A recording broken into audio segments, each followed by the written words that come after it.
2014 ఇంకా కొంచెం ఎక్కువ వచ్చాయి క్వశ్చన్స్. 16 క్వశ్చన్స్ వచ్చాయి జాగ్రఫీ నుంచి. ఓకే, మళ్ళీ మ్యాప్ బేస్డ్ ఇండియన్ జాగ్రఫీ ఇదే డామినెంట్. ఓకే, ప్లేసెస్ ఇలాంటివే డామినెంట్ ఉన్నాయి మళ్ళీ. ఓకే, సో ఒకసారి క్వశ్చన్స్ చూస్తే ఫస్ట్ క్వశ్చన్ చాలా సింపుల్ క్వశ్చన్, క్లైమేటాలజీకి సంబంధించి ఆలోచించకుండా పెట్టాలి. The seasonal reversal of winds is the typical characteristic of which climatic region? Monsoon. అది ఆప్షన్ కూడా చదవకుండా పెట్టాలి. Okay, monsoon climate. Yes, monsoon climate correct అండి. ఓకే, మరి తెలిసిందే మాన్సూన్ క్లైమేట్ చదివేటప్పుడే చెప్తాం ప్రతిసారి. మాన్సూన్ అంటే అర్థం మౌసిమ్, మౌసిమ్ అంటే అర్థం సీజనల్ గా విండ్స్ రివర్స్ అవ్వడం, ప్రతిసారి మాట్లాడుతూ ఉంటాం. ఓకే, ఒక సీజన్ లో సౌత్ వెస్ట్ మాన్సూన్ ఇలా ఇటువైపు నుంచి వస్తుంది. ఓకే, సమ్మర్ సీజన్ లో. వింటర్ లో నార్త్ ఈస్ట్ వైపు నుంచి మాన్సూన్ వస్తుంది. అదే సీజనల్ రివర్సల్ ఆఫ్ విండ్స్, అది అబ్జర్వ్ చేసే మెయిన్ సీజన్ మనకి monsoon climate. Okay, so monsoon climate యొక్క మెయిన్ క్యారెక్టరిస్టిక్ అది, కాబట్టి ఇంకేం ఆలోచించకుండా పెట్టొచ్చు మనం. ఓకే, సో సీజనల్ రివర్సల్ ప్రపంచంలో చాలా క్లైమేట్స్ జరుగుతుందండి. ఎందుకంటే మనకి ప్రెజర్ బెల్ట్స్ మారే కొద్దీ ఆటోమేటిక్ గా ఒకసారి ఇటువైపు నుంచి వచ్చిన గాలి ఒకసారి ఇటువైపు నుంచి రావచ్చు, ఏదైనా జరగవచ్చు. ఓకే, కానీ అది ఒక క్లైమేట్ కి డిస్టింక్ట్ ఫీచర్, అదే మాన్సూన్ క్లైమేట్. ఆ పేరు పెట్టిందే దానికోసం, అది ఇంపార్టెంట్ ఇక్కడ. ఓకేనా? సో తర్వాత నెక్స్ట్, ఇండియాలో సాయిల్ ఎరోజన్ అనే ప్రాబ్లం వస్తుంది. దేని వలన ఎక్కువగా జరుగుతుంది సాయిల్ ఎరోజన్ అని అడుగుతున్నాడు. టెరెస్ కల్టివేషన్ వలన, డిఫారెస్టేషన్ వలన, ట్రాపికల్ క్లైమేట్ వలన ఇండియాలో సాయిల్ ఎరోజన్ ఎక్కువగా జరగడానికి కారణం ఇది? ఫస్ట్ కరెక్ట్ అని చెప్పొచ్చు, కరెక్ట్ అని చెప్పొచ్చు. ఓకే, 2. మరి మిగతా 2 తప్ప లేదా కరెక్టా?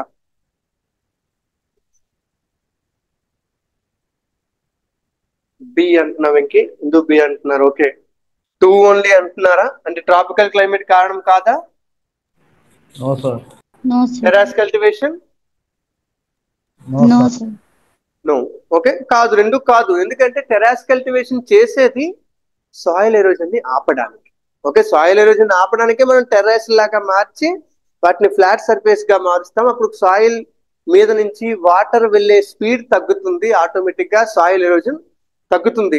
అలాగే ట్రాపికల్ క్లైమేట్ అనే ఒక్క దాని వల్ల మనకి సాయిల్ ఎరోజన్ జరుగుతుందని చెప్పలేము. ఎందుకంటే ట్రాపికల్ క్లైమేట్ వలన మనకి చాలా బెనిఫిట్స్ ఉన్నాయి, నెగిటివ్స్ ఉంటాయి ప్రతిదానికి.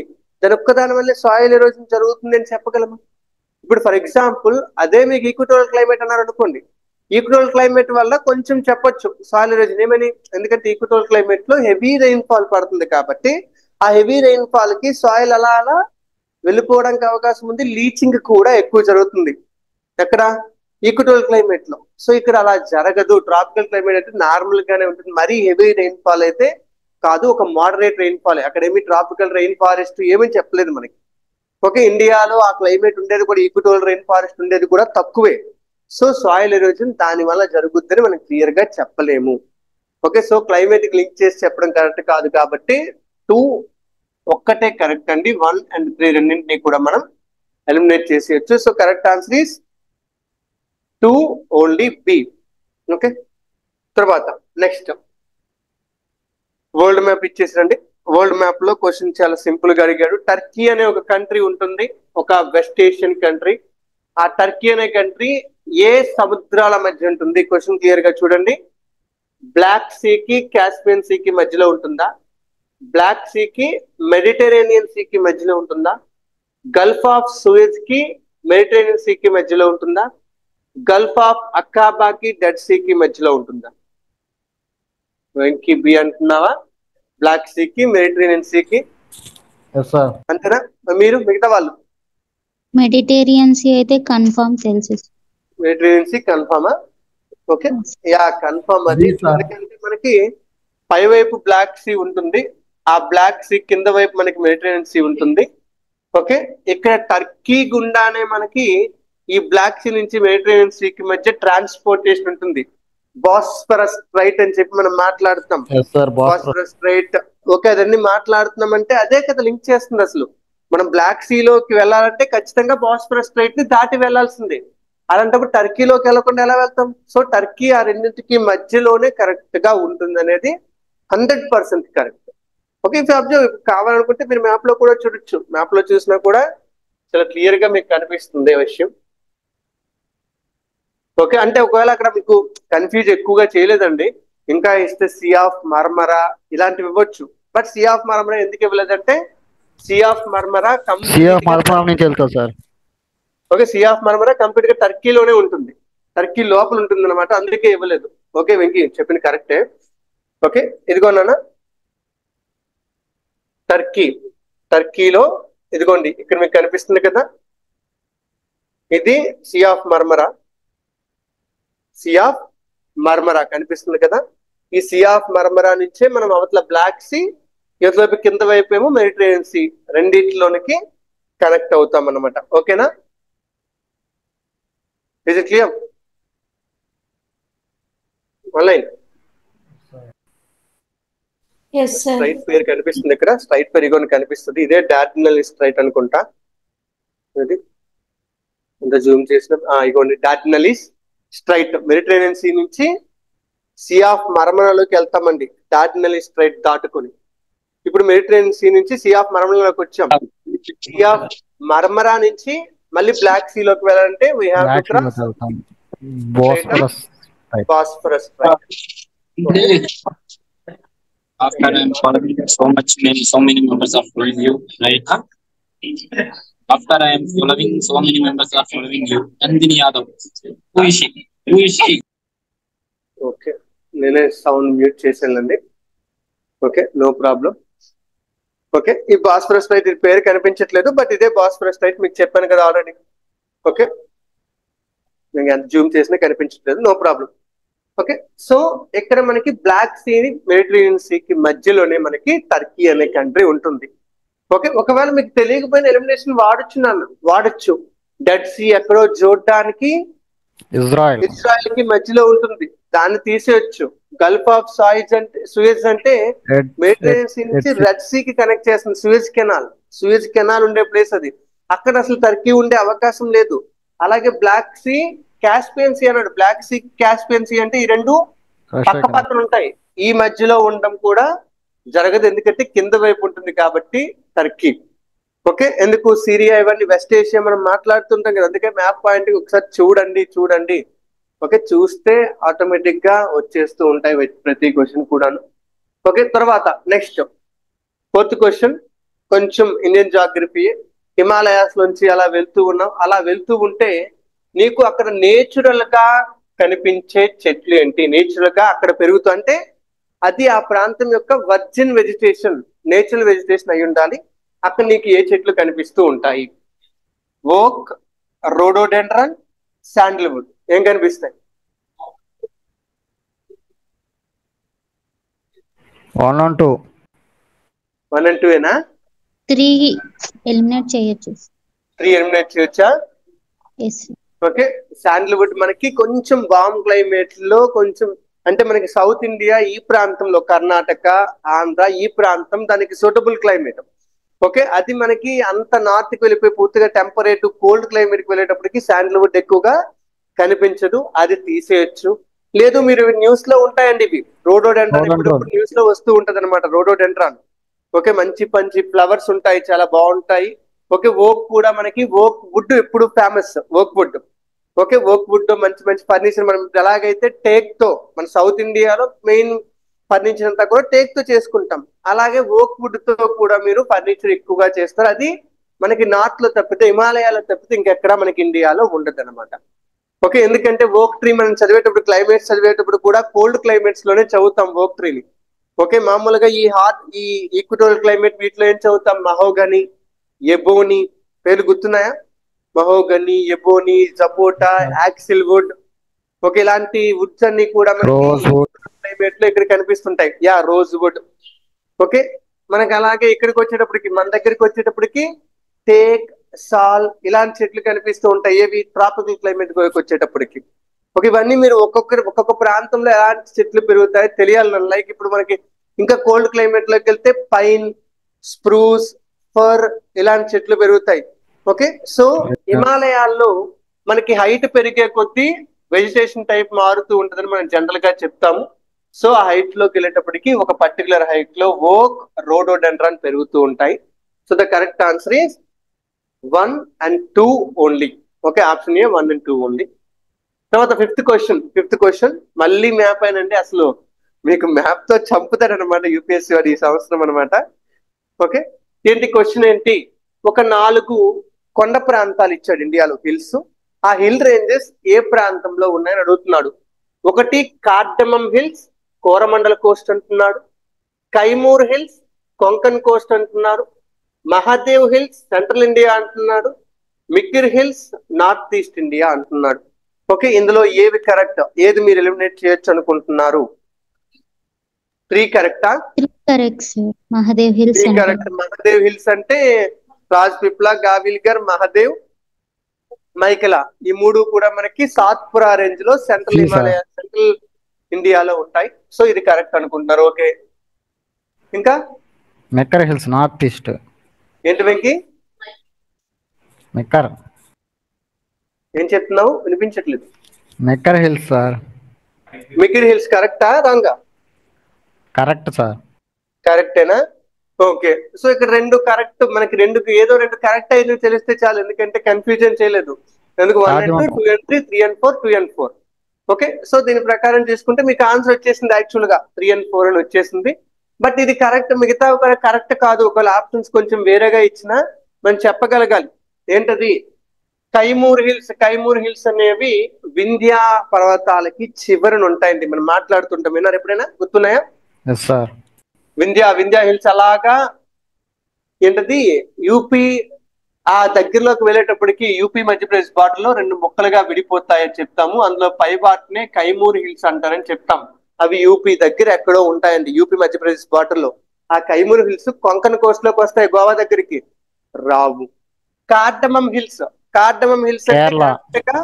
కేరళలో ఉంటాయి. కేరళ తమిళనాడు బార్డర్ లో కేరళలో ఉంటాయి. అండ్ ఇవి ఓకే కరెక్ట్ గా కేరళకి తమిళనాడుకి మధ్యలో ఉన్నా కూడా అవి ఎక్కువగా నీరుగా ఉండేది వెస్ట్ కోస్ట్ కి, అంటే మలబార్ కోస్ట్ కి ఎక్కువగా దగ్గరగా ఉంటాయి. ఓకే, మలబార్ కోస్ట్ కి. ఓకే, అంతేగాని ఈస్ట్ కోస్ట్ కి దగ్గరగా ఉన్నాయి. ఇప్పుడు ఫర్ ఎగ్జాంపుల్ ఇక్కడ మనకి పళని హిల్స్ అన్నాడు అనుకోండి. ఏంటండి పళని హిల్స్? అవేంటి కొంచెం ఈస్ట్ వైపుకు ఉంటాయి. సో అంటే వాటికి వెస్ట్ కోస్ట్ కంటే ఈస్ట్ కోస్ట్ దగ్గర ఉంటుంది. బట్ కార్డమమ్ హిల్స్ అలా కాదు, వీటికి వెస్ట్ కోస్టే, మలబార్ కోస్టే దగ్గరగా ఉంటుంది. సో ఆన్సర్ తెలిసింది, ఈజీగా వచ్చింది మనకి 3 and 4. అంత కష్టంగా ఇవ్వలేదు ఆప్షన్ ఎలిమినేషన్ అంతా కూడాను. ఓకే, తర్వాత 3 రివర్స్ ఇచ్చాడు, బరాక్, లోహిత్, సుబన్సిరి. ఈ రివర్స్ లో ఏ రివర్స్ అరుణాచల్ ప్రదేశ్ నుంచి వెళ్తున్నాయి? అరుణాచల్ ప్రదేశ్ నుంచి కార్తీక్ ఆన్సర్ చెప్పాడు. చెప్పండి అన్న. హిందూ సుబన్సిరి వెళ్తుందా అరుణాచల్ ప్రదేశ్ నుంచి? Yes sir. ఓకే, మరి బరాక్, లోహిత్?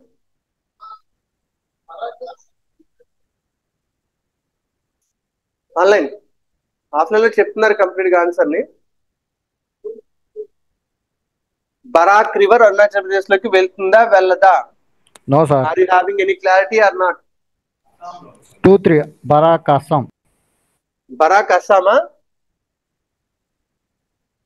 లోహిత్? అరుణాచల్ ప్రదేశ్. లోహిత్ అరుణాచల్ ప్రదేశ్ లో ఉంటుంది. ఓకే, కరెక్ట్ నాన్న. లోహిత్, సుబన్సిరి ఈ 2 రివర్స్ కూడాను అరుణాచల్ ప్రదేశ్ లో ఉంటాయి, బరాక్ ఉండదు. మీకు ఎప్పుడైనా విని ఉంటే బరాక్ అనేది సదరన్ అస్సాంలో కనిపించే ఒక river system. Okay, maximum Assam అంతా కూడా, అస్సామే కాదు నార్త్ ఈస్ట్ అంతా బ్రహ్మపుత్ర రివర్ సిస్టమే కనిపిస్తుంది. బట్ కింద వైపు అంటే ఈ అస్సాంలో కర్బీ అంగ్లాంగ్ ప్లాచ్యూ ఉంటుంది కదా, ఈ కర్బీ ఇలా మనకి ఒకవేళ ఇలా బ్రహ్మపుత్ర రివర్ వెళ్తుంది అనుకోండి, ఈ బ్రహ్మపుత్ర రివర్ కి కింద వైపు అస్సాంలో కర్బీ అంగ్లాంగ్ ప్లాచ్యూ, ఈ మికిర్ హిల్స్ ఇవన్నీ లొకేట్ అయి ఉంటాయి. ఓకే, వీటి కింద మనకి ఇంకొక రివర్ వెళ్తూ ఉంటుంది, మణిపూర్, నాగాలాండ్ నుంచి వచ్చి బంగ్లాదేశ్ లోకి వెళ్ళే రివరు, అదే బరాక్ రివర్. ఇది చదువుతారు మీరు. ఈ బరాక్ రివరే మనకి 2 రివర్స్ గా విడిపోయి బంగ్లాదేశ్ లోకి వెళ్తుంది. సార్ కుషియారా సుర్మా అని 2 నదులుగా విడిపోయి వెళ్తుంది. ఈ 2 నదులు మళ్ళీ బంగ్లాదేశ్ లో కలిసి మేఘ్నా రివర్ గా మారుతుంది. ఈ మేఘ్నా రివర్ లో బ్రహ్మపుత్ర గంగా 2 వచ్చి కలుస్తాయి. అప్పుడు అవి మేఘ్నా రూపంలో సముద్రంలోకి వెళ్తాయని మీరు చదువుతారు. అంటే ఏంటి, బరాక్ కింద ఉంది. ఓకే, బరాక్ మీకు అరుణాచల్ ప్రదేశ్ లో ఉందో లేదు పక్కన పెడితే అది కింద వైపు ఉంది కాబట్టి పై వైపు అది ఎక్కడ కర్బీ అంగలాంగ్ కంటే కిందకు ఉందండి. అరుణాచల్ ప్రదేశ్ లోకి వెళ్ళడం చాలా కష్టం. ఓకే, అంటే మనం రివర్ బేసిన్స్ చూసినప్పుడు కూడా అరుణాచల్ ప్రదేశ్ స్టేట్ అంతా కూడా బ్రహ్మపుత్ర బేసిన్ లో ఉంటుంది. సిక్కిం స్టేట్ అంతా కూడా బ్రహ్మపుత్ర బేసిన్ లో ఉంటుంది. ఓకే, చూసారు, గుర్తుందా?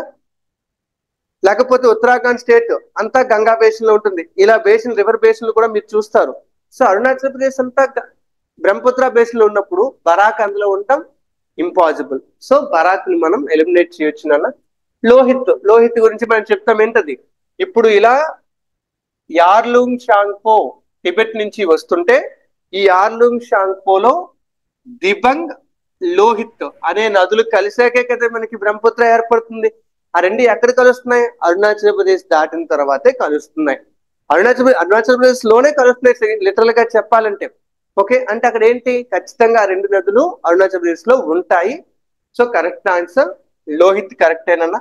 సుబన్సిరి బ్రహ్మపుత్రకి ఒక రైట్ బ్యాంక్ ట్రిబ్యూటరీ పైనుంచి వస్తుంది. పైనుంచి అంటే బ్రహ్మపుత్రకి పై వైపు అంటే ఏమున్నాయి? ఇక్కడ హిమాలయాలు ఉన్నాయి, అంతే కదా. బ్రహ్మపుత్రకి పై వైపు అంటే హిమాలయాలు ఉన్నాయి. హిమాలయాల నుంచి రావాలంటే ఎక్కడి నుంచి రావాలి? అస్సాంకి పైన హిమాలయాలు ఎక్కడున్నాయి? అరుణాచల్ ప్రదేశ్ లో కూడా ఇంకెక్కడైనా ఉన్నాయనన్నా? ఏమన్నా ఆన్లైన్ సార్ ఏం సార్? ఇప్పుడు అస్సాం పైన లేదా బ్రహ్మపుత్ర పైన అస్సాం స్టేట్ లో ఓకే దాని పై వైపు ఎక్కడైనా ఒకవేళ నది పుట్టాలంటే అది అరుణాచల్ ప్రదేశ్ నుంచే రాగలుగుతుంది, ఇంకెక్కడి నుంచైనా రాగలుగుతుందా? అర్థం అవ్వలేదా? ఇదిగో అస్సాంలో మనకి ఈ బ్రహ్మపుత్ర ఇలా వెళ్తుంది. సుబన్సిరి రైట్ బ్యాంక్ ట్రిబ్యూటరీ మీరు చూసే ఉంటారు, ఇక్కడి నుంచి ఇలా వచ్చి కలుస్తుందని చెప్పి చూస్తూ ఉంటారు. ఓకే, అయితే ఇప్పుడు ఈ రివర్ ఈ పై నుంచి రావాలంటే ఈ పైన హిమాలయాల నుంచే కదా రావాలి కంపల్సరిగా. పైన హిమాలయాలు ఉన్నది కేవలం అస్సాంకి పై వైపు అరుణాచల్ ప్రదేశ్ తప్పితే ఇంకెక్కడైనా ఉన్నాయి హిమాలయాస్? సో అరుణాచల్ ప్రదేశ్ నుంచే కదా వచ్చి తీరాలి కంపల్సరిగా. సో సుబన్సిరి ఖచ్చితంగా అరుణాచల్ ప్రదేశ్ లోకి వెళ్తుంది. ఇప్పుడు అదే మానస్ అన్నాడు అనుకోండి, మానస్ ఏమవుతుంది? అస్సాం. భూటాన్ నుంచి వస్తుంది మానస్. ఓకే, మానస్ రివర్ చెప్తాం కదా, మానస్ భూటాన్ నుంచి వస్తుంది. తర్వాత తీస్తా అయితే సిక్కిం నుంచి వస్తుంది. ఇవన్నీ చూస్తారు కదా. సో మ్యాప్ ని కరెక్ట్ గా అబ్జర్వ్ చేస్తూ ఉంటే క్లియర్ గా తెలుస్తానన్నా, అంటే అది ఉందా లేదా అనేది క్లియర్ గా చెప్పగలుగుతారు. సో కరెక్ట్ ఆన్సర్ సుబన్సిరి కూడా ఉంటుంది.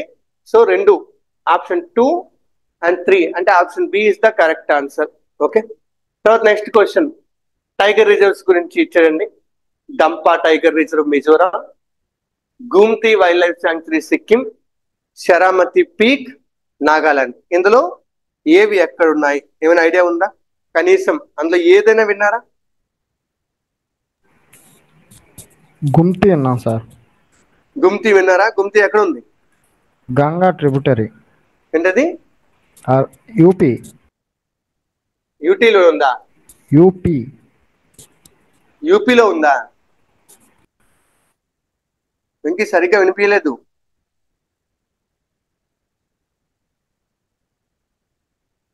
వెంకీ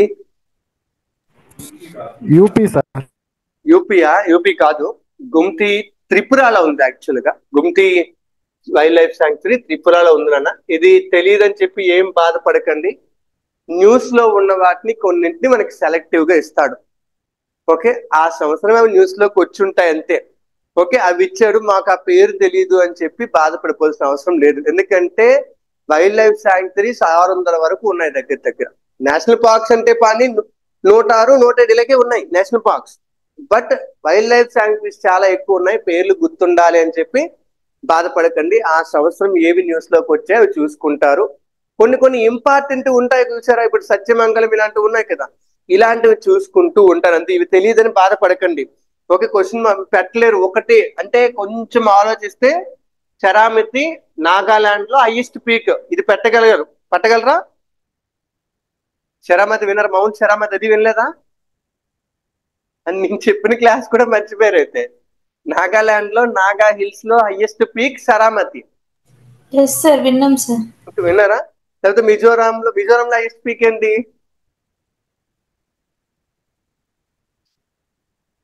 బ్లూ మౌంటైన్ పాంగ్పుయ్ అంటారు. ఆ పేర్లని ఎప్పుడో మర్చిపోయారు. అదే రివిజన్ అన్న. ఇండియన్ జాగ్రత్తలో మీకు అప్పుడే చెప్పాను, చాలా ఫ్యాక్చువల్ డేటా ఉంటాయి, చాలా పేర్లు ఉంటాయి, చదవాలి, రివిజన్ చేయాలని చెప్పి. కనీసం చదవరు.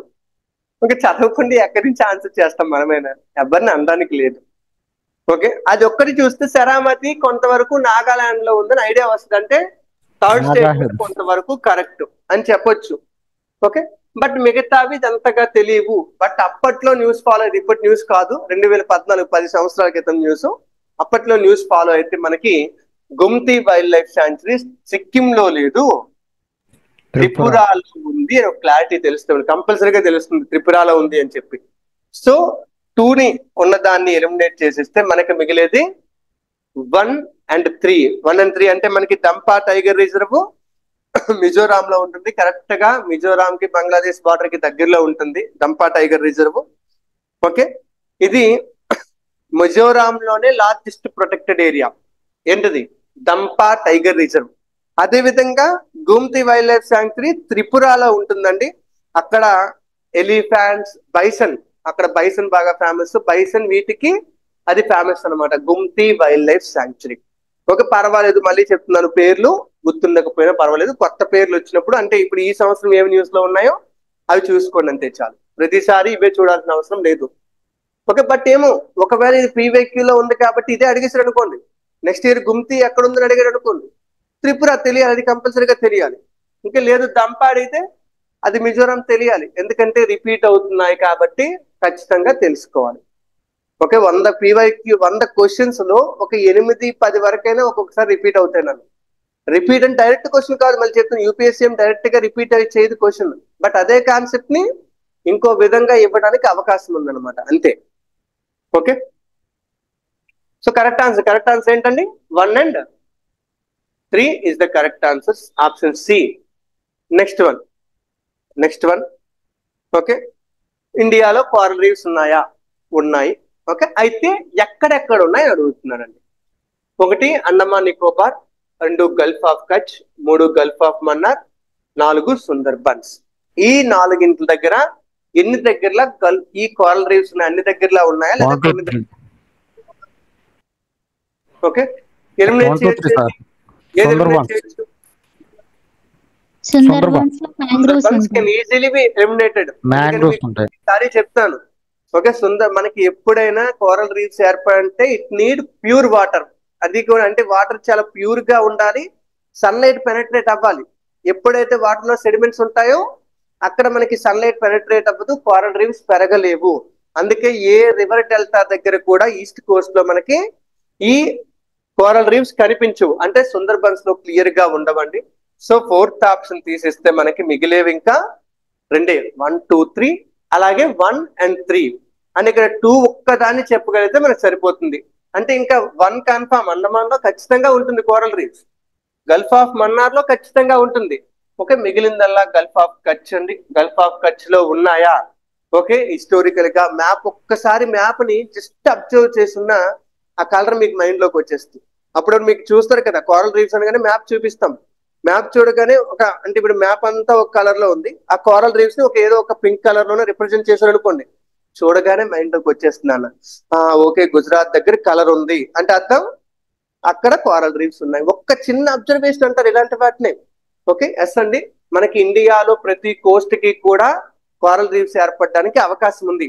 సో మొత్తం కనిపిస్తాయి, వెస్ట్ కోస్ట్, ఈస్ట్ కోస్ట్ మొత్తం కనిపిస్తాయి. బట్ ఈస్ట్ కోస్ట్ లో చెప్పాను కదా, రివర్ డెల్టాస్ ఎక్కువ, Mahanadi delta, Godavari delta, Krishna delta, Kaveri delta, Sundarbans delta. ఇన్ని డెల్టాల వలన ఆ డెల్టా ప్రాంతం కాకుండా మిగతా దగ్గరలో మాత్రమే మనకి కోరల్ రీఫ్స్ కనిపిస్తాయి. 2 ఐలాండ్ గ్రూప్స్, లక్షద్వీప్ లోను కోరల్ రీఫ్స్ కనిపిస్తాయి, అండమాన్ నికోబార్ లో కూడా కోరల్ రీఫ్స్ కనిపిస్తాయి. ఇది clear. Okay, so the correct answer is 1, 2 and 3. Option A is the correct answer. నన్ను అర్థమవుతుంది ఆన్లైన్? ఫాలో అవుతున్నారా? Yes sir. Sir yes yes yes yes. Okay, తర్వాత మళ్ళీ ఇండియన్ జాగ్రఫీ. అసలు ఇండియన్ జాగ్రఫీని అలా చంపేసారు అనమాట. ఓకే, కింది వాటిలో ఏ ఐలాండ్స్ మధ్యలోకి ఓకే 10 డిగ్రీ ఛానల్ అనేది సపరేట్ చేస్తుంది? 10 డిగ్రీ ఛానల్ అండమాన్ నికోబార్. అంటున్నాడు, అండమాన్ అండ్ నికోబార్ అంటున్నాడు. ఇందులో ఏమంటున్నావు? అండమాన్ నికోబారేనా? Yes sir. అండమాన్ నికోబారేనా? ఇంకెవరికైనా ఏమైనా ఆప్షన్ ఉందా? ఇంకెవరికైనా డౌట్ ఉందా? క్లారిటీనా? ఓకే, అండమాన్ ని నికోబార్ ని సపరేట్ చేసేదే మనకి ఏంటండి 10 డిగ్రీ ఛానల్. ఓకే, తెలియకపోయినా అంటే మీకు అంత ఐడియా లేకపోయినా ఎంతో కొంత ఎలిమినేట్ చేయొచ్చు నాన్న. ఓకే, అంటే మీకున్న బేసిక్ నాలెడ్జ్ ని కొంత వాడుకొని. ఓకే, ఎందుకంటే జనరల్ గా మనం చెప్తాం ఇండియా ఈ కన్యాకుమారి 8 డిగ్రీస్ 4 మినిట్స్ నుంచి స్టార్ట్ అవుతుందని మనం చెప్తాం. మన ఐడియా వరకు ఓకే ఈ ఇందిరా పాయింట్ అంతకంటే కిందకు ఉంటుంది. ఇందిరా పాయింట్ అంతకంటే కిందకే కదా ఉంటుంది. 6 డిగ్రీస్ నుంచే స్టార్ట్ అయిపోతుంది Nicobar islands. So Nicobar islands 6 degrees ఉన్నాయి అంటే ఇప్పుడు నికోబార్ కి సుమత్రాకి మధ్యలో 10 డిగ్రీస్ ఛానల్ ఉండక అవకాశం ఉందా? నికోబార్ 6 డిగ్రీస్ దగ్గర ఉంది, 6 కిందకి ఇంకా సుమత్రా ఉంది అంటే ఈ మధ్యలో 5 ఎంతో 4 ఉంటుంది, కానీ ఇక్కడ 10 డిగ్రీస్ ఉండడానికి అవకాశం ఉందా? ఏమన్నా నాలైన్? Sir no. సో నికోబార్ కి సుమత్రాకి మధ్యలో క్లియర్ గా ఉండదు. నికోబార్ కి సుమత్రాకి మధ్యలో క్లియర్ గా ఉండదు. తర్వాత రెండోది ఏంటి? లక్షద్వీప్స్ కి ఓకే కదిలిపోయింది మొత్తం అంతా. ఓకే, లక్షద్వీప్స్ కి మాల్దీవ్స్ కి మధ్యలో అంటున్నాడు. ఏమండి మాల్దీవ్స్ లక్షద్వీప్స్ అంటే ఖచ్చితంగా 8 డిగ్రీస్ కన్నా కిందకే ఉంటుంది కదా 100%. అక్కడ 10 డిగ్రీ ఛానల్ ఉండడానికి ఏమైనా అవకాశం ఉందా? అవకాశం ఉందా? లేదు, క్లియర్ గా లేదు.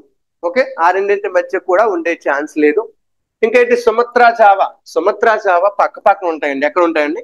పక్క పక్కన ఇలా ఉంటాయి అనమాట. హారిజాంటల్ గా ఉన్నప్పుడు దాని మధ్య ఛానల్ కి ఎప్పుడైనా డిగ్రీస్ పెట్టగలమండి? డిగ్రీ ఛానల్స్ మనకి ఎందుకు వస్తాయి? ఏదైనా ఒక వాటర్ బాడీ, ఒక నేరో వాటర్ బాడీ కరెక్ట్ గా ఒక లాటిట్యూడ్ తో మ్యాచ్ అయితే, ఒక 10 డిగ్రీస్ లాటిట్యూడ్ తో మ్యాచ్ అయితే దాన్ని 10 డిగ్రీ ఛానల్ అంటాం. ఏదైనా ఒక వాటర్ బాడీ, ఒక narrow water body 8 degrees latitude తో ఏంటి నార్త్ లాటిట్యూడ్ తో కానీ సౌత్ లాటిట్యూడ్ తో కానీ మ్యాచ్ అయితే దాన్ని ఏమంటాము? 8 డిగ్రీ ఛానల్ అంటాం. ఓకే, సో ఇక్కడ 8 డిగ్రీకి 10 డిగ్రీకి ఏదైనా అవ్వడానికి ముందు అది వర్టికల్ గా వచ్చింది ఆప్షన్, ఇక్కడ హారిజాంటల్ కాదు ఇది.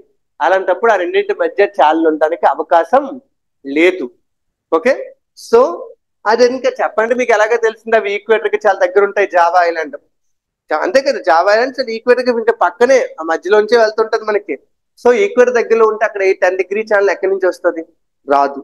సో మీరు ఒకవేళ నార్మల్ గా జనరల్ గా చదివి ఉంటే చాలా క్లియర్ గా చెప్పగలుగుతారండి ఈ ఆన్సర్ ని. 10 డిగ్రీస్ ఛానల్ అనేది Andaman and Nicobar group of islands ని సపరేట్ చేస్తుంది.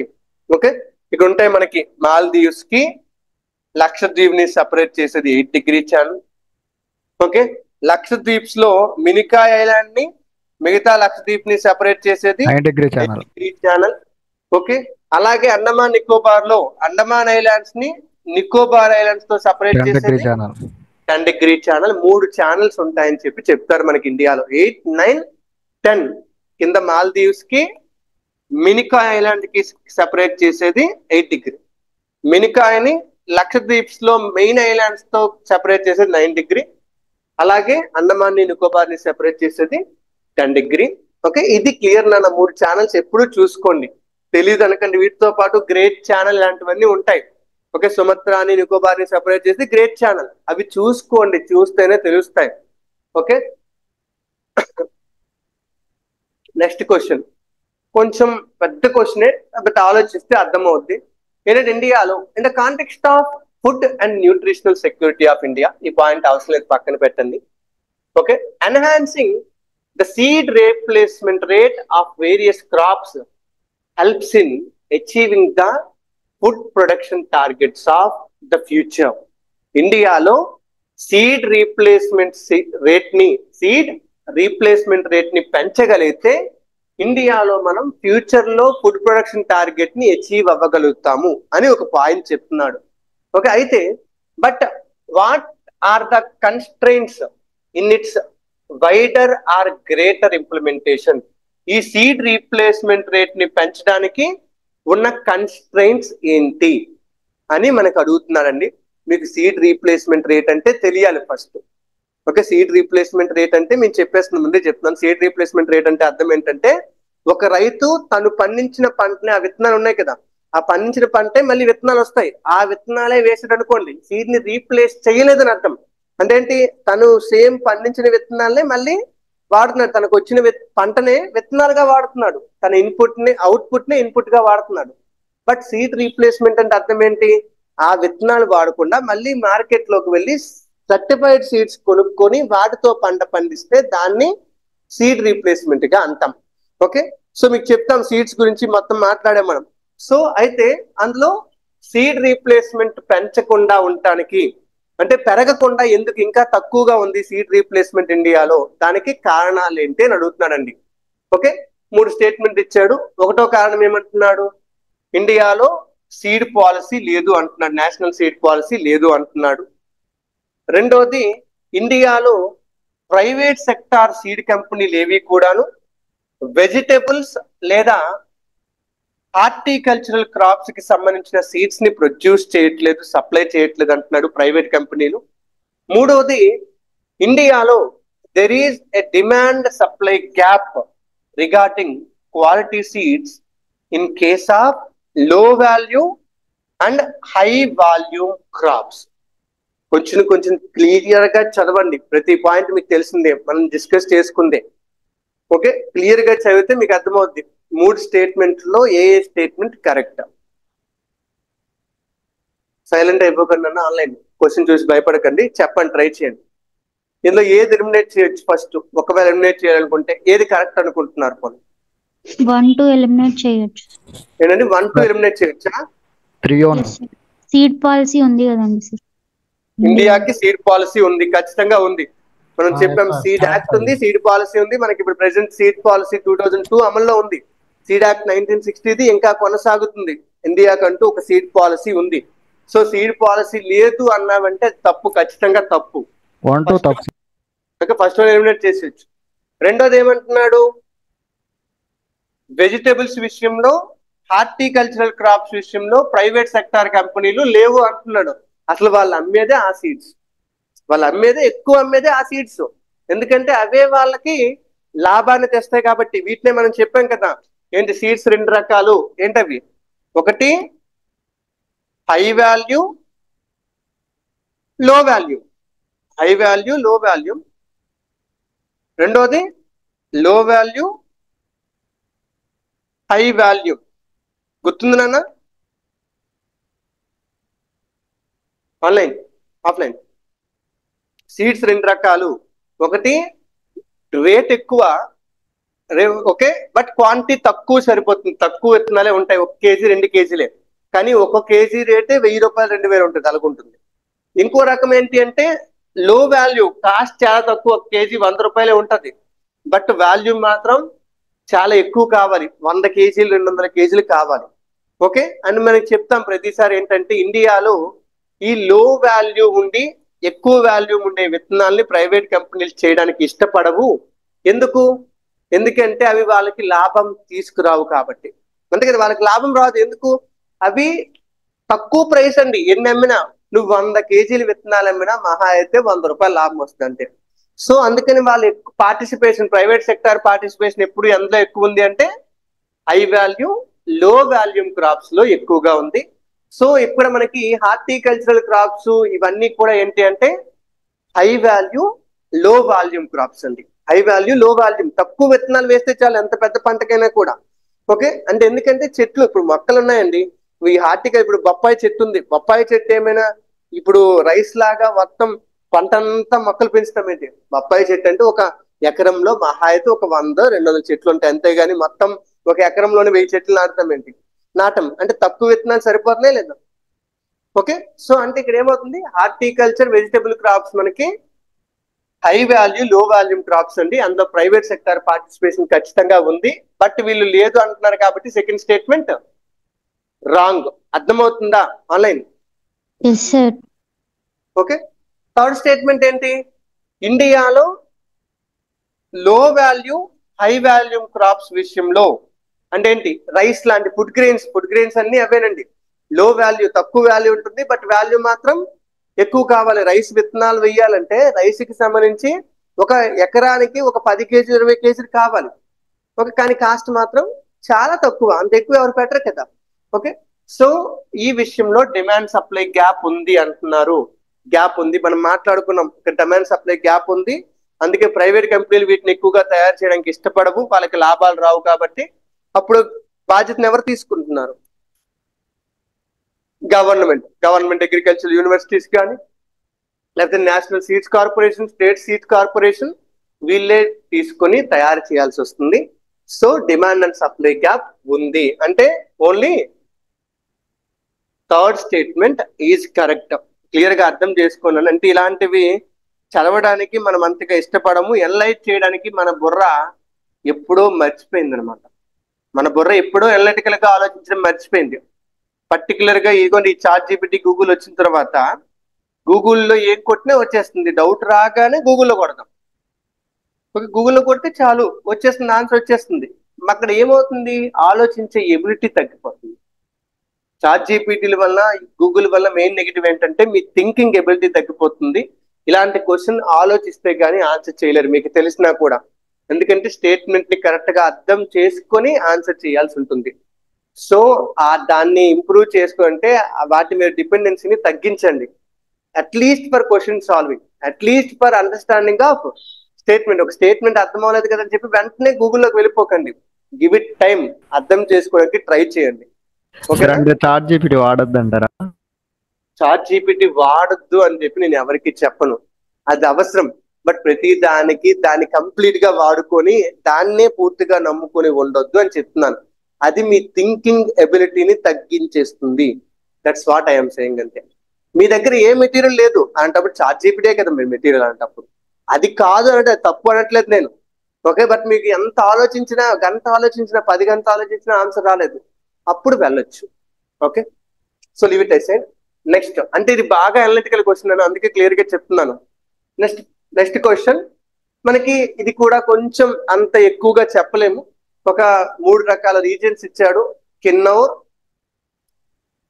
మేవాట్, కోరమండల్. వీటిలో ఏ క్రాప్స్ పండిస్తారంటున్నారంటే ఏ పంట ఎక్కువగా పండుతుంది అంటున్నాడు.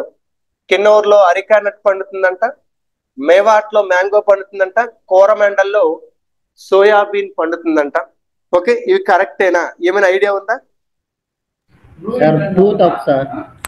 2 పక్కా తప్పు. 2 తప్పు సార్. మ్యాంగో ఎందుకు తప్పు? మేవాట్ రాజస్థాన్. మేవాట్ ఆ రాజస్థాన్ దగ్గర ఉంటుంది. ఆ క్లైమేట్ మనకి సూట్ అవ్వదు, అంటే అంత ఎక్కువగా సూట్ అవ్వదు. ఓకే, సో మేవాట్ కొంచెం ఎలిమినేట్ చేయొచ్చు. ఓకే అంటే 2 ఎలిమినేట్ చేసేసావు. Next 3 answer. 3 కరెక్టా తప్ప? కరెక్టే సార్. Coromandel south Coast. కరెక్టే సార్. కరెక్టేనా? ఎప్పుడైనా సోయాబీన్ ప్రొడక్షన్ ఎక్కడెక్కడ ఎక్కువగా ఉందో చూసారు? ఎప్పుడైనా ఏ స్టేట్ లో ఎక్కువ ఉందో? సార్ నన్ను సార్ ఆన్సర్.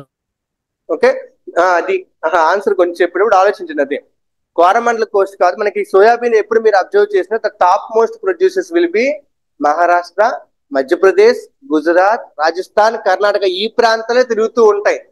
అంటే అర్థం ఏంటి, అది సౌత్ లో అంత ఎక్కువగా ఫేమస్ కాదు అసలు. సోయాబీన్ అసలు ఇంపాసిబుల్ అండి.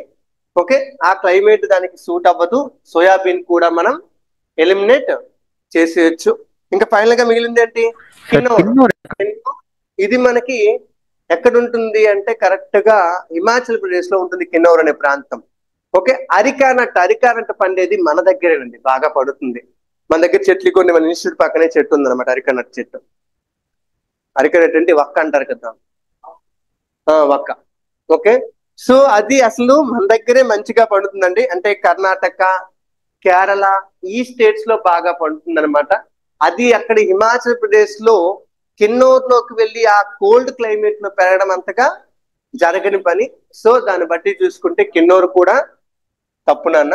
So answer is none. బాధపడకని చెప్పినాం కదా, అలాంటివన్నీ న్యూస్ లోకి వస్తూ ఉంటాయి అప్పుడప్పుడు. ఒక ప్రాంతాల నుంచి ఎక్కువ ప్రొడక్షన్ జరిగిన ఇలాంటివి జరిగితే మనకి అవి న్యూస్ లోకి వస్తాయి. ఆ న్యూస్ లోకి వచ్చిన ఐటమ్సే మనకి క్వశ్చన్ గా వస్తాయి. ఓకే, సో ఆన్సర్ ఏంటంటే నన్ అండి. అంటే ఇవేవి కూడా కరెక్ట్ కాదు, ఇవేవి కూడా కరెక్ట్ మ్యాచెస్ అయితే కాదు. Next one, next question. 3 ప్రోగ్రాంలు ఇచ్చాడు సెంట్రల్ గవర్నమెంట్ కి సంబంధించి 3 programmes. DPAP drought prone area programme, 2 desert development programme, 3 national water shed development project for rain fed areas. National water shed development project for rain fed areas అని 3 ప్రాజెక్టులు ఇచ్చాడు. ఈ 3 ఎన్ని correct గా మ్యాచ్ చేయబడ్డాయని అడుగుతున్నాడు. 2 correct sir. వాటికి సంబంధించిన ministries ని కూడా చెప్తున్నాడు మనకి.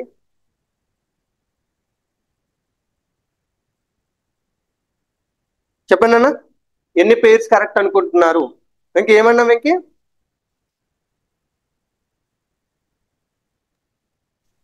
ఫస్ట్ వన్ రాంగా, డిపిఏపి రాంగ్ అంటున్నారు. మరి sir 2 correct sir Pakka.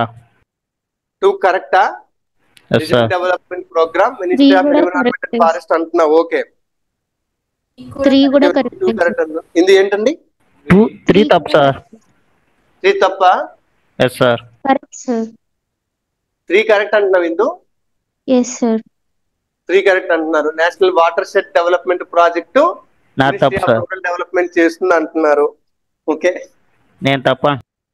Okay, but for your surprise all 3 are incorrectly match. The answer is none. అసలు ఏది కరెక్ట్ గా మ్యాచ్ చేయదు. ఓకే, ప్రాజెక్టులు చాలా కష్టం అండి. చాలా సార్లు మనం అనుకునే మినిస్ట్రీ అవ్వకపోవచ్చు. మనం ఒక మినిస్ట్రీని ఎక్స్పెక్ట్ చేస్తాం, అంటే ఇందులో ఫారెస్ట్ అన్నాడు కదా అని చెప్పి ఫారెస్ట్ మినిస్ట్రీ అనుకుంటాం, కానీ అందులో ఫారెస్ట్ మినిస్ట్రీ బదులుగా వేరే మినిస్ట్రీ రావచ్చు. ఓకే, ప్రతిసారి ఒకే మనం అనుకున్నది కరెక్ట్ అవ్వదండి. ఓకే, ఇక్కడ కరెక్ట్ గా మీరు చూడండి, డ్రాట్ ప్రోన్ ఏరియా ప్రోగ్రామ్ ఉంది. Drought prone area programme ministry of rural development ఎక్కడైతే ఏ రూరల్ ఏరియాస్ లో అయితే కొంచెం వాటర్ సప్లై సరిగ్గా లేదో ఆ ఏరియాస్ కోసం మనకి డ్రాట్ ప్రోన్ ఏరియా ప్రోగ్రామ్ ని తీసుకొచ్చింది అనమాట. అర్థమవుతుందా? ఎవరండి? Ministry of rural development. అంటే ఆ ప్రాంతాల్లో క్రాప్ ప్రొడక్షన్ పెంచడానికి, ఆ ప్రాంతాల్లో వాటర్ రీసోర్సెస్ పెంచడానికి. ఓకే, ఆ ప్రాంతాల్లో వాటర్ రీసోర్సెస్ పెంచితే ఎవరికి ఉపయోగం? అక్కడ ఉండే ప్రజలకు ఉపయోగం. సో అందుకు అది ఎవరు తీసుకొచ్చారు? మినిస్ట్రీ ఆఫ్ రూరల్ డెవలప్మెంట్ తీసుకొచ్చింది. మినిస్ట్రీ ఆఫ్ అగ్రికల్చర్ కాదు, వ్యవసాయం కోసమే కాదు, మిగతా అన్నింటి కోసం కూడా. ఓకే, అంటే వాళ్ళకి అసలు పూర్తిగా నీరే లేదు, అలాంటి వాటి కోసం డిపిఏపిని మినిస్ట్రీ ఆఫ్ రూరల్ డెవలప్మెంట్ తీసుకొచ్చిందండి. అంటే first one national water shed development project ని నేను అట్లే అనుకున్నాం సార్. ఏంటిందు? National water shed development project ఉంది కదండి, అవును, అది అంటే వాటర్ ఉండవు కాబట్టి మినిస్ట్రీ ఆఫ్ రూరల్ డెవలప్మెంట్ తెచ్చింది. మినిస్ట్రీ ఆఫ్ రూరల్ డెవలప్మెంట్ అనుకున్నాం, బట్ వాటర్ షెడ్ అన్నాడు అక్కడ. వాటర్ షెడ్ ఇలాంటి విషయాలు మనకి ఎక్కువగా రివర్స్, దాంతో పాటు గ్రౌండ్ వాటర్ మేనేజ్మెంట్, వీటన్నింటికి సంబంధించి వస్తాయి. ఇవి ఇరిగేషన్ ఫెసిలిటీస్ ప్రొవైడ్ చేయడానికి ఆలోచిస్తారు. ఇరిగేషన్ ఫెసిలిటీస్ ఇవన్నీ ఆలోచిస్తూ మినిస్ట్రీ ఆఫ్ అగ్రికల్చర్ వీటిని డీల్ చేస్తుంది అనమాట. అంటే మనకి కన్ఫ్యూజన్, చాలా వరకు కన్ఫ్యూజ్ అవుతారండి, ఎందుకంటే అన్ని కరెక్ట్ అనిపిస్తాయి, ఒక్కసారి చూస్తే అన్ని రాంగ్ అనిపిస్తాయి. ఓకే, అందుకే కొంచెం క్లియర్ గా మినిస్ట్రీస్ ని కూడా అప్పుడప్పుడు అబ్జర్వ్ చేయాలి. ఓకే, అంటే ఏదో ఒక ప్రాజెక్ట్ ఉంది, ఏదో ఒక స్కీమ్ ఉంది, ఆ స్కీమ్ ని అసలు ఏ మినిస్ట్రీ ఇంప్లిమెంట్ చేస్తుంది. ఓకేనా, అలాంటివి అబ్జర్వ్ చేయమంటే ఇక్కడ డిపిఏపి చెప్పిన కదా, మినిస్ట్రీ ఆఫ్ రూరల్ డెవలప్మెంట్. అలాగే ఏంటి వెంకీ? 2 ఎందుకు తప్పు సార్? 2 తప్పే, ఎందుకంటే డిజర్ట్ డెవలప్మెంట్ ప్రోగ్రామ్ కూడా మినిస్ట్రీ ఆఫ్ రూరల్ డెవలప్మెంట్ ప్రోగ్రామే. డిజర్ట్ డెవలప్మెంట్ ప్రోగ్రామ్ కూడా మినిస్ట్రీ ఆఫ్ రూరల్ డెవలప్మెంటే. ఏవైతే ప్రాంతాలు డ్రాట్ ప్రోన్ ఏరియాస్ ని కలిగి ఉన్నాయో, డైరెక్ట్ గా డెజర్టిఫికేషన్ డేంజర్ లో ఉన్నాయో, అలాంటి ప్రాంతాల్లో నేచురల్ వాటర్ రీసోర్సెస్ ని పెంచడానికి ఓకే గవర్నమెంట్ ఆఫ్ ఇండియా తరఫున మినిస్ట్రీ ఆఫ్ రూరల్ డెవలప్మెంటే దీన్ని తీసుకొచ్చిందంట. డిజర్ట్ అంటే డిజర్ట్ ని అభివృద్ధి చేయడం కాదు, డిజర్ట్ ఏరియాస్ లో ఫారెస్ట్ కవర్ పెంచడానికి కాదు వెంకీ. Clear sir. ఓకే, అక్కడ నేచురల్ రీసోర్సెస్ ని వీటన్నిటిని రెజ్యూనేట్ చేయాలి, పర్టికులర్ గా వాటర్ రీసోర్సెస్ ని రెజ్యూనేట్ చేయాలి అనే ఉద్దేశంతో దీన్ని మినిస్ట్రీ ఆఫ్ రూరల్ డెవలప్మెంట్ తీసుకొచ్చింది. సెకండ్ స్టేట్మెంట్ అంటే desert development programme. Third one national water shed development project ఏదైతే ఉందో, ఇది మనకి వాటర్ షెడ్స్ ని డెవలప్ చేయడానికి తీసుకొచ్చారు. వాటర్ షెడ్ అంటే ఇది రివర్స్ కి సంబంధించిన పదం. ఓకే, వీటి వల్ల మనకి వాటర్ అవైలబిలిటీని డిసైడ్ చేయగలుగుతామండి. మనం వాటర్ షెడ్ ని డెవలప్ చేసామంటే సో ఇది మినిస్ట్రీ ఆఫ్ అగ్రికల్చర్ తీసుకొచ్చిన ప్రోగ్రామ్. ఏంటండి? మినిస్ట్రీ ఆఫ్ అగ్రికల్చర్ తీసుకొచ్చిన ప్రోగ్రామ్. సో అంటే ఇలాంటివి చాలా చాలా కన్ఫ్యూజ్ అవుతారు, చూస్తే కానీ తెలియదు అనమాట. ఖచ్చితంగా చూడండి, ఇప్పుడు నేను చెప్పినా కూడా మళ్ళీ మీకు నమ్ము తీయదు, అవునా కాదా డౌట్ లో ఉంటారనమాట. ఓకే, అలాంటి కండిషన్ ని మనకి క్రియేట్ చేస్తాయి ఇవి. ఎందుకంటే అన్ని కరెక్ట్ అనిపిస్తుంది. వెంకీ చూడండి, అంటే వెంకీ కదా, ఎవరికైనా అలాగే అనిపిస్తుంది. ఈ వాటర్ పదం చూడ, డెజర్ట్ అనే పదం చూడగానే ఎన్విరాన్మెంట్ అని ఫిక్స్ అవుతాం. ఓకే, బట్ కాదు, యాక్చువల్ గా కాదు. So the answer is none. Option D అండి, నన్. ఓకే, రెండు నన్లు ఇచ్చాడు మనకి. ఓకే, తర్వాత నాన్న next one 13th question.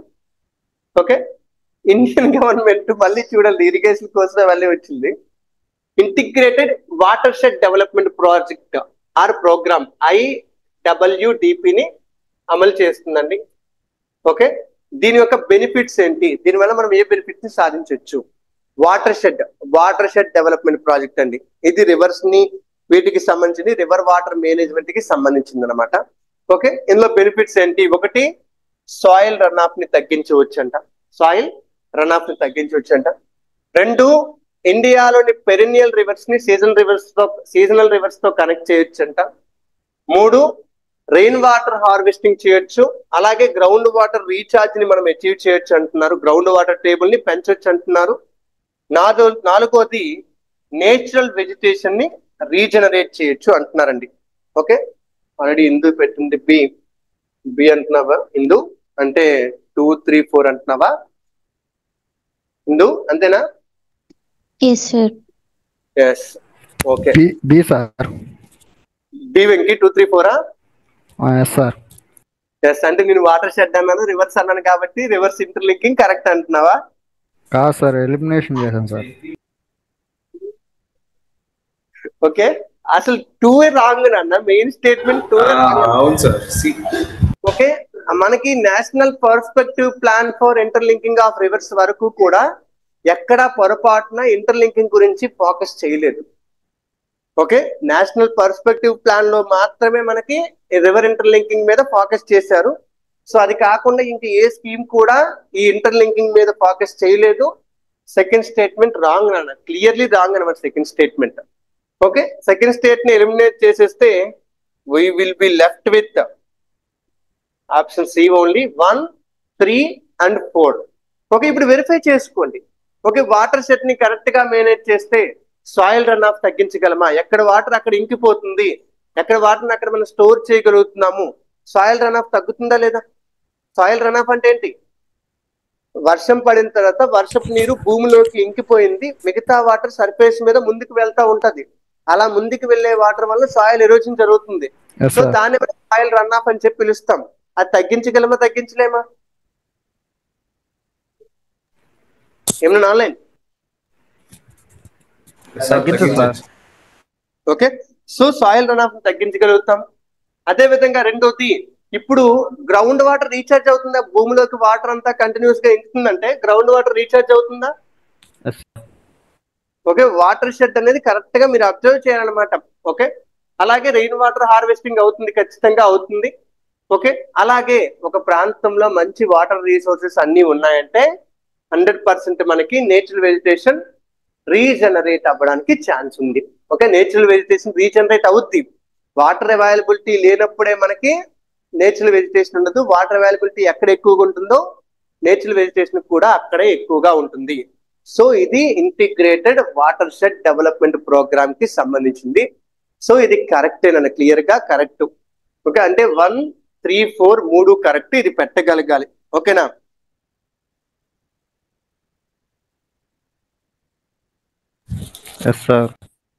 Yes. Okay, అంటే ఒక స్కీమ్ మనం చదువుతాం, స్కీమ్స్ ని చదువుతాం కానీ స్కీమ్ డీటెయిల్స్ ని కరెక్ట్ గా అర్థం చేసుకోలేకపోతున్నాం. ఓకే, అది మేబీ ప్రధానమంత్రి ఫసల్ బీమా యోజన అవ్వచ్చు, ఇప్పుడుండే ఏదైనా స్కీమ్ అవ్వచ్చు, ఏ స్కీమ్ కూడా కరెక్ట్ గా అర్థం చేసుకోవడం లేదనమాట. ఓకేనా? సో ప్రతి స్కీమ్ ని కరెక్ట్ గా చదవాలని చెప్తుందండి ఇది. ఓకే, ఆ స్కీమ్ లో ఉన్న డీటెయిల్స్ ప్రతిదీ అబ్జర్వ్ చేయండి. తర్వాత next one, consider the following towns of India: Bhadrachalam, Chanderi, Kanchipuram, Karnal. ఈ నాలుగింట్లో ఏ సిటీస్ మనకి శారీస్ కి లేదా ఫ్యాబ్రిక్ కి ఏదైనా క్లాతింగ్ కైనా ఫేమస్, ట్రెడిషనల్ శారీస్ కి కానీ ట్రెడిషనల్ ఫ్యాబ్రిక్ కి కానీ ఫేమస్, మనకి అడ్వర్టైజ్మెంట్ ఒక్కసారి ఉపయోగపడతాయండి. చెప్పండి ఏది కరెక్ట్ అండి? సి. సియా? ఓకే, కాంచీపురం తెలుసు, కాంచీపురం కంచిపట్టు ట్రెడిషనల్ ఫ్యాబ్రిక్ కన్ఫర్మ్ ఫేమస్. అలాగే అడ్వర్టైజ్మెంట్లు వింటుంటే చెప్తారు అడ్వర్టైజ్మెంట్ లో చందేరి కాంచీపురం చీరలు మా దగ్గర అందుబాటులో ఉన్నాయని చెప్పి కళానికేతన్ వీరందరూ అడ్వర్టైజ్మెంట్ లో చెప్తారు, ఎప్పుడో ఒకప్పుడు వినే ఉంటారు. ఓకే, చందేరిలో కూడా ఖచ్చితంగా శారీస్ ఉన్నాయి, ట్రెడిషనల్ శారీస్ మనకి క్లియర్ గా కనిపిస్తున్నాయి. అది ఒక అడ్వర్టైజ్మెంట్ వల్ల ఉపయోగం అండి, ఇక్కడ ఒక బిట్ వస్తుంది అనమాట అడ్వర్టైజ్మెంట్ వల్ల. ఓకే, పోనీ భద్రాచలం ఆలోచిస్తే మన స్టేటే, అంటే ఒకప్పుడు విడిపోక ముందు ఇప్పటికి భద్రాచలం మన స్టేటే. ఓకే, సో భద్రాచలంలో ఎప్పుడు ఏదో ఫేమస్ అని మనం వెళ్ళలేదు. మన దగ్గర వింటే వెంకటగిరి, ఇంకా అయితే మంగళగిరి, ఇవి ఫేమస్ వింటాం, అంతేగాని ఎప్పుడు పేరు విన్నామా? ఆంధ్రప్రదేశ్ లో కానీ తెలంగాణ కానీ ఫేమస్ అనగానే వినలేదు. అంటే మనకి కొంచెం లోకల్ అడ్వాంటేజ్, భద్రాచలం వాడుకోవచ్చు, భద్రాచలం కాదండి ఆప్షన్. ఓకే, అలాగే కర్నాలు డైరీకి విషయంలో ఫేమస్ అని చెప్తాం. నేషనల్ డైరీ రీసెర్చ్ ఇన్స్టిట్యూట్ కర్నాల్లో ఉంటుంది. ఓకే, ఇక్కడ పాల ఉత్పత్తి ఎక్కువగా జరుగుతుంది, క్యాటిల్ రేరింగ్ ఎక్కువ. సో ఈ ప్రాంతంలో మనకి అంత ఎక్కువగా ఈ టెక్స్టైల్ ప్రొడక్షన్ ఉండే అవకాశం లేదు. టెక్స్టైల్ ప్రొడక్షన్ ఎప్పుడు ఎక్కువగా ఉంటుంది ఎక్కడైతే కాటన్ పండిస్తారో, ఎక్కడైతే సిల్క్ వామ్స్ ఎక్కువగా పండిస్తారో అలాంటి దగ్గర ఉండే అవకాశం ఉంది. సో ఇక్కడ ఇలాంటి యాక్టివిటీలు ఎక్కడ అందుబాటులో లేవు కాబట్టి కర్నాల్ని కొంత ఎలిమినేట్ చేయలేకపోయినా ఈ రెండు కరెక్టే, భద్రాచలం తప్పని వెళ్ళొచ్చు. సో భద్రాచలం ఎలిమినేట్ చేసేస్తే ఆటోమేటిక్ గా ఆన్సర్ వచ్చేసింది, ఫస్టే వచ్చేస్తుంది. సో అక్కడ 2 and 3 కన్ఫర్మ్ అని మనం ఆల్రెడీ తెలుసు, అంటే క్లియర్ గా ఆన్సర్ కన్ఫర్మ్ అవుతుందండి. ఓకేనా? ధర్మవరం, పోచంపల్లి అంటే ఈ పేర్లు ఇప్పుడు గుర్తు రాకపోవచ్చు, కానీ ఆ పేరు మనకి అక్కడ ఇస్తే ఈ పేరు నేను విన్నాను, ఖచ్చితంగా విన్నాను, గుర్తు వస్తుంది. ఇప్పుడు నేను మంగళగిరి అన్నంత వరకు మీకు గుర్తుండకపోవచ్చు, బట్ నేను చెప్పిన తర్వాత గుర్తొచ్చి ఉండొచ్చు. వెంకటగిరి గుర్తొచ్చి ఉండొచ్చు అలాగే నేను చెప్పిన తర్వాత. సో ఇవన్నీ కూడా శారీస్ కి ఫేమస్ అండి, పర్టికులర్ గా చందేరి, కాంచీపురం. ఓకే, ఇది కరెక్ట్ ఆన్సర్, అంటే option 2 and 3. Moving to next question. చెప్పలేరు, కనీసం చెప్పలేరు. ఓకే, పూర్తిగా మీకు ఐడియా లేని నేషనల్ హైవేలు అండి. ఓకే, అప్పట్లో మనకి ఎందుకు ఇచ్చాడో తెలియదు, కానీ ఈ నేషనల్ హైవేస్ ఇప్పుడు ఇంపార్టెంట్ బిట్ అయితే ఇంపార్టెంట్ కాదు, అసలు ఈ సిచ్యువేషన్ కి అసలు సంబంధం లేదు. Okay, national highway number 4, national highway number 6, national highway number 15. Okay, ఈ మూడింట్లో ఏవి కరెక్ట్ గా మ్యాచ్ చేయబడ్డా, అంటే వాటి లొకేషన్ ఎండింగ్ పాయింట్ ఇచ్చారు, అందులో ఏవి కరెక్ట్ గా మ్యాచ్ చేయబడ్డాయని అడుగుతున్నారండి. చెప్పండి అన్న.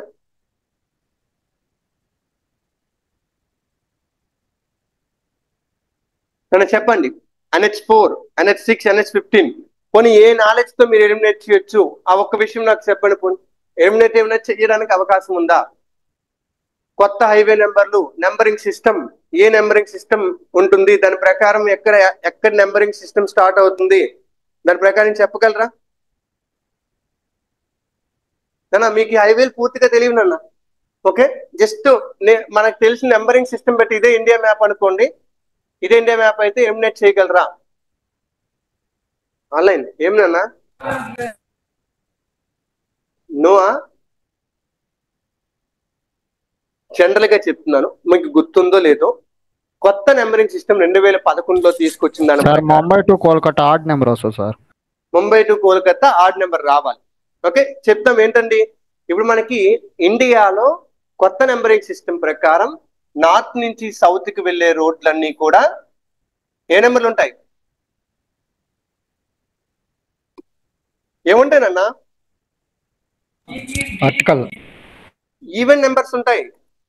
ఈవెన్ నెంబర్స్ ఉంటాయి. ఇక్కడ 2, 4, 6, 8, 10, 12, 14, 16 ఇలా పెరుగుతూ ఉంటాయి అన్నమాట. ఓకే, అక్కడి నుంచి ఇంటి ఈస్ట్ వైపు నుంచి పెరుగుతుంటాయి. ఇది ఒకవైపు వెళ్లే రోడ్డు, నార్త్ నుంచి సౌత్ వెళ్లే రోడ్లు. అదే విధంగా ఒకవేళ ఒక రోడ్డు ఈస్ట్ నుంచి వెస్ట్ కి, అంటే ఇలా ప్యారలల్ గా వెళ్తుంది అనుకోండి. ఓకే, ఇలా వెళ్తున్నప్పుడు ఏమవుతుంది, పైనుంచి కిందకి నెంబర్లు పెరుగుతాయి. అంటే ఇవన్నీ ఆడ్ నెంబర్లే ఉంటాయి ఖచ్చితంగా. 1, 3, 5, 7, 9, 11, 13, 15, 17 ఇలా అంటే నేను జస్ట్ ఇలా నెంబరింగ్ మీరు రిప్రజెంట్ చేస్తున్నాను అంతే. ఓకే, ఇలా ఉంటాయండి. ఇది మీకు క్లియర్ గా చెప్పాను, మీరు చూసే ఉంటారు. Numbering of the highways present ఇండియాలో ఏ నెంబరింగ్ ని వాడుతున్నారు అంటే ఇదే నెంబరింగ్ వాడుతున్నారు. ఇప్పుడు మీరు చెప్పండి, NH4 అంటే నార్త్ ఈస్ట్ లోనే కదా ఉండే ఛాన్స్ ఉంది. ఓకే, అంతేనే కాదు, ఇప్పుడు మనకి తెలుసు ఆల్రెడీ మనకి NH16 మనకి మధ్యలో అంటే ఆంధ్రప్రదేశ్ గుండా వెళ్తున్నాను NH16, అంతేనే కాదా? NH16 ఆంధ్రప్రదేశ్ గుండా వెళ్తుంది అంటే ఇప్పుడు చెన్నైకి NH16 కనెక్ట్ చేస్తుంది. ఓకే, ఇప్పుడు చెన్నైని హైదరాబాద్ ని NH16 ఎలా కనెక్ట్ చేస్తుంది? NH6 అనేది NH4 ఎలా కనెక్ట్ చేస్తుందండి? NH4 ఎక్కడో నార్త్ ఈస్ట్ లో ఉంటుంది. 100% అగ్రి అవుతారు అవరా? ఏమన్నా?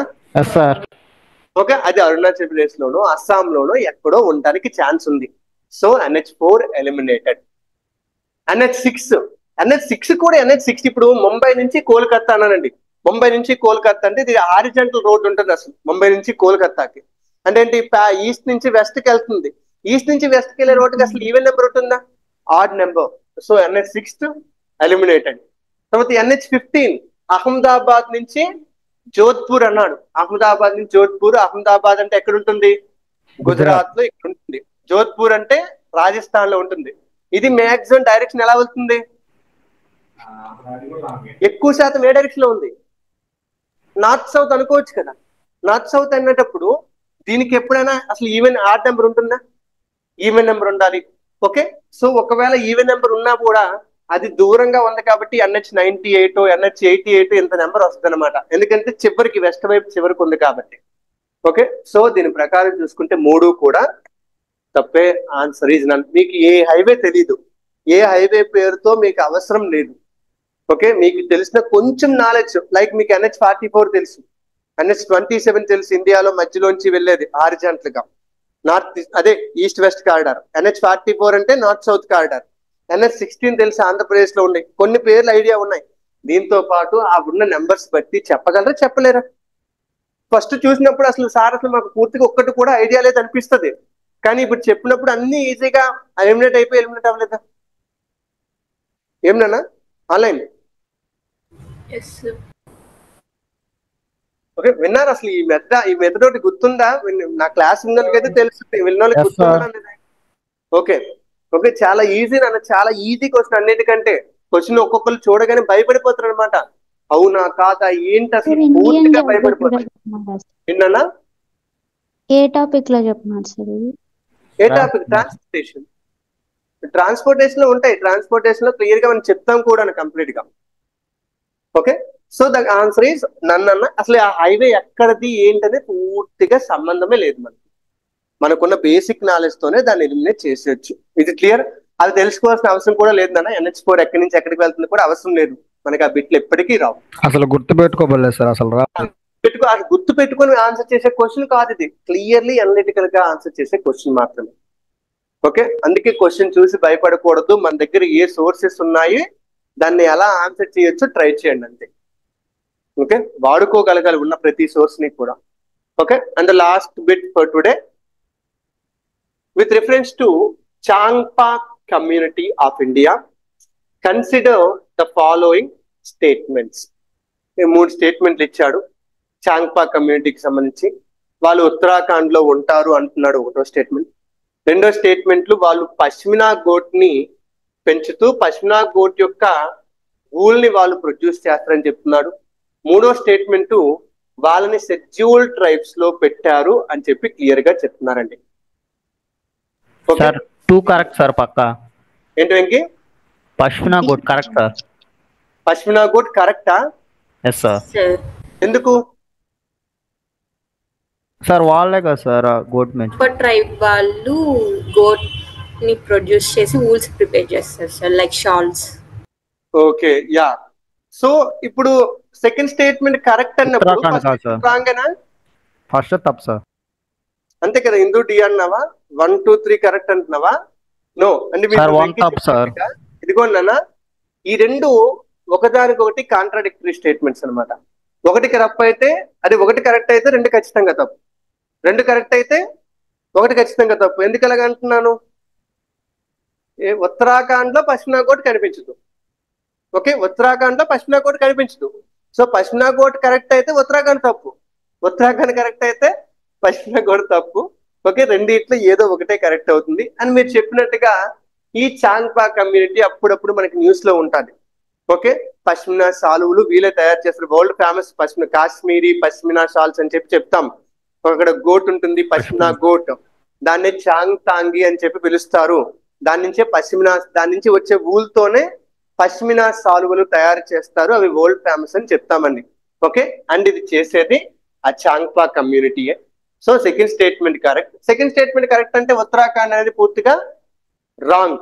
ఓకే, అలాగే వీరిని షెడ్యూల్ ట్రైబ్ లో పెట్టారు, ఇది కూడా కరెక్టేనన్నా.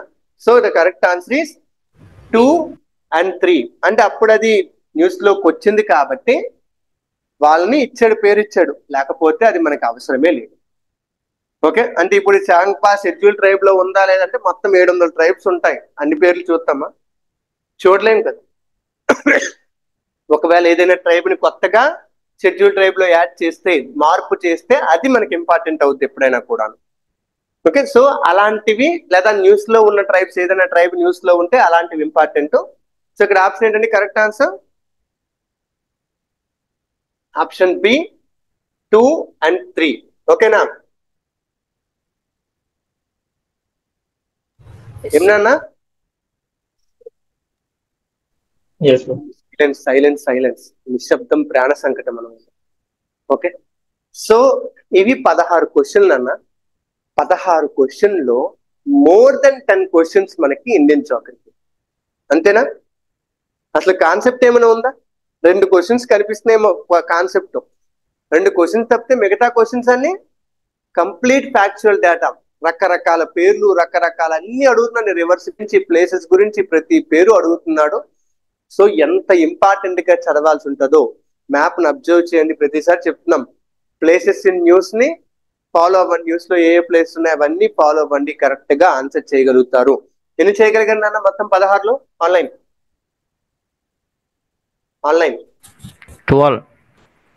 12 చేశారా? 13 చేసావా? ఓకే, ఇందు మిగతా వాళ్ళు అందరూ పేర్లు చెప్పలేదు, బాధపడకండి. ఒక 9 చేసావా ఇందు? ఓకే, చంద్ర, సౌజన్య, కావ్య సౌజన్య,